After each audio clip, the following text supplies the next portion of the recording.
kid who wouldn't stop touching me. I just turned 15 and my doctor says I have severe anger issues. I've been trying to keep myself in check, but sometimes, people just keep pressing my buttons. There's this one kid at school named Jimmy.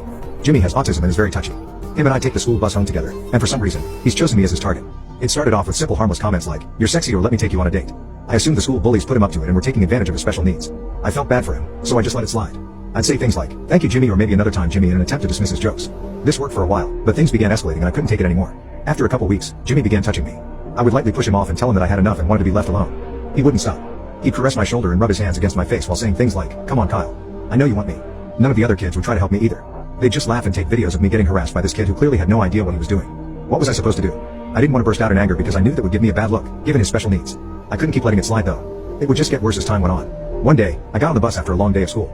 I was already tired and in a bad mood because I had just failed a really important test. I violently threw my bag on the chair and sat down. "Oh, what's wrong, Kyle? You had a bad day, babe?" Everyone started laughing as Jimmy continued teasing me. "Not now, Jimmy." Jimmy got up from his seat and walked over to mine. He sat down next to me and began rubbing my leg. "I can make you feel better, Kyle." At this moment, everyone took their phones out and started recording. "I'm serious. Leave me alone." I threw his hand off of me and turned my head to the side, facing the window. I felt like I was going to explode. He set off a fuse in me that was going to blow if he didn't stop. Jimmy leaned into my ear. "Just relax, Kyle. I'm here for you." Suddenly, he reached out and violently squeezed my